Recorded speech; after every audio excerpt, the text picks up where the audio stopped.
Assalamualaikum warahmatullahi wabarakatuh. Selanjutnya yaitu sejarah kebudayaan Islam. Yang pertama menjelaskan proses berdirinya dan sistem pemerintahannya. Pemerintah Islam dimulai pada Nabi Muhammad hijrah ke Madinah. Nabi ke Madinah sebagai strategi pengembangan Islam. Nabi menjadi kepala negara saat hijrah ke Madinah karena pemerintahan oleh para wakil suku. Di awal pemerintahannya, Nabi membangun masyarakat Yatsrib atau Madinah.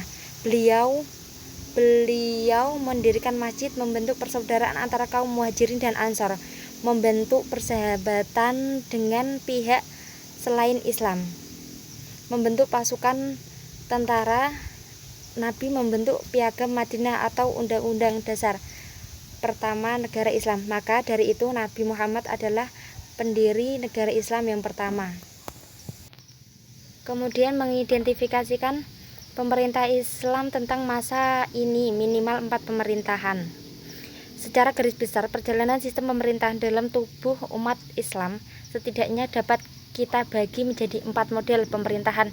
Yang pertama, pemerintahan Rasulullah SAW.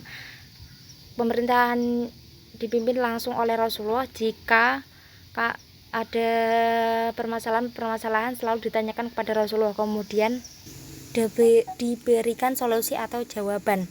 Yang kedua, pemerintah Khulafa ar-Rasyidin, pemerintah yang tidak bermewah-mewahan, sederhana. Jika ada permasalahan diselesaikan dengan musyawarah dan mufakat. Yang ketiga yaitu pemerintahan daulah Islamiyah. Banyak sekali kemajuan pada pemerintahan ini, meskipun ada juga kemunduran ketika para penguasa bermewah-mewahan dan terjadi pertikaian, perebutan kekuasaan. Yang keempat, pemerintahan dalam bentuk negara-negara. Pemerintahan mulai menata administrasi negara dengan baik, mulai adanya gubernur dan lain-lain. Pemerintahan dilakukan dengan terstruktur, tidak berdasarkan kerajaan-kerajaan lagi. Kemudian yang ketiga, menjelaskan tokoh-tokoh penting pemerintahan dan kontribusinya, seperti Umar bin Abdul Aziz, Harun ar-Rasyid, Salahuddin Asyubi, dan lain-lain. Harun ar-Rasyid merupakan khalifah yang besar masa dinasti Abbasiyah tahun 786 sampai 809 Masehi. Pada pemerintahannya adalah pada masa keemasan bagi Islam. Baghdad menjadi salah satu pusat ilmu pengetahuan di dunia.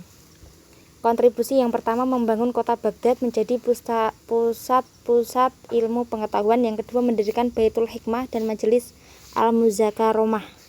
Yang ketiga, membangun sarana pendidikan, kesenian, kesehatan, dan perdagangan, serta menciptakan kesejahteraan rakyat. Umar bin Abdul Aziz merupakan khalifah ke-8 pada masa Bani Umayyah yang membawa Islam menuju kejayaan.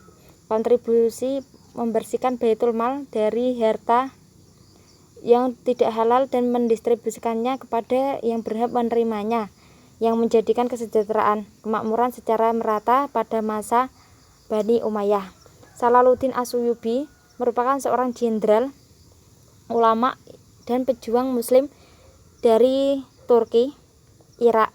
Beliau lebih dikenal dengan Salahuddin. Kontribusinya yang pertama, membebaskan Baitul Maqdis dari kerajaan Latin pada Perang Salib. Yang kedua, mendirikan dinasti Ayyubi di Mesir dan Suriah di berbagai negaranya. Wassalamualaikum warahmatullahi wabarakatuh.